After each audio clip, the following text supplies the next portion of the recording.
EU calls for removal of Saudi blockade on Yemen. What next?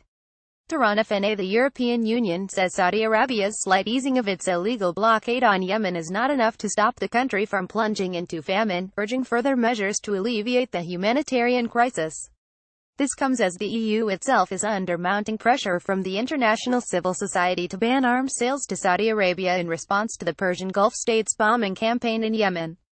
For this, the leaders of 4 political groups in the European Parliament have urged the EU Foreign Policy Chief, Federica Mogherini, to propose an EU arms embargo on Saudi Arabia, because of the devastating war on Yemen that has left nearly 20 million people in need of humanitarian aid.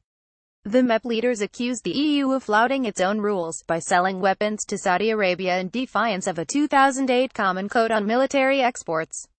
Mogherini has the right to propose an arms embargo, but would need to win the backing of all EU member states, including the UK, which happens to be one of the biggest arms exporters to the Persian Gulf state. Little wonder the latest call for a ban has run into immediate opposition from the British Defence Secretary, Michael Fallon, who has urged other EU member states not to criticise Saudi Arabia for its human rights violations and war crimes in the interests of major arms sales worth billions of dollars. However, the EU Code on Arms Exports lists 8 grounds for turning down an arms export license, including respect for the obligations of international organizations, such as the United Nations. In particular, EU member states must show special caution and vigilance when issuing licenses to Saudi Arabia where serious violations of human rights have been established by the UN and human rights groups. Another problem is that just like the UK, the EU continues to sell arms to Saudi Arabia. In between, no one cares about common European values, much less a common position on arms sales. That says the EU should sell arms and military gears to a country that doesn't respect humanitarian law or human rights, including submarines, surface ships, aircraft, attack helicopters, armored vehicles and precision-guided munitions.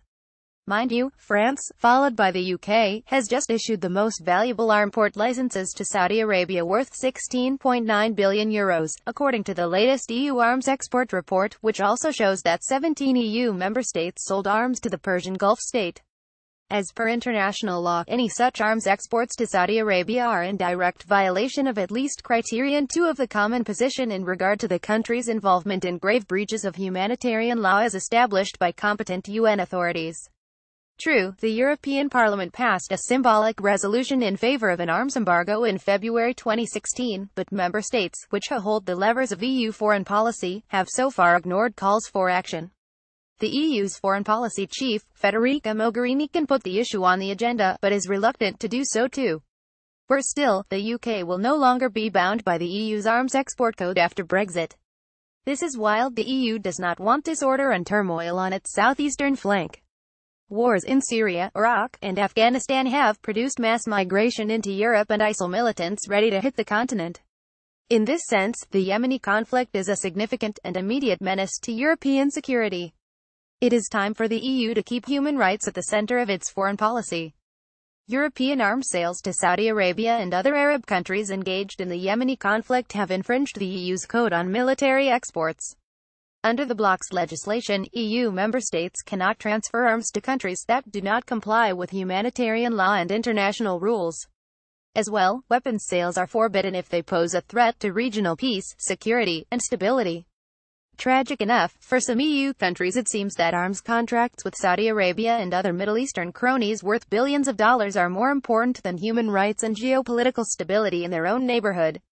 Instead of transforming itself into a military-industrial complex in conjunction with opportunities to continue the illegal war on the poorest nation in the Middle East, the EU could devise a common position on halting all arms exports to Saudi Arabia if they want to alleviate the humanitarian crisis, and to be credible in their promotion of humanitarian law and dialogue-based approach to conflict resolution in Yemen.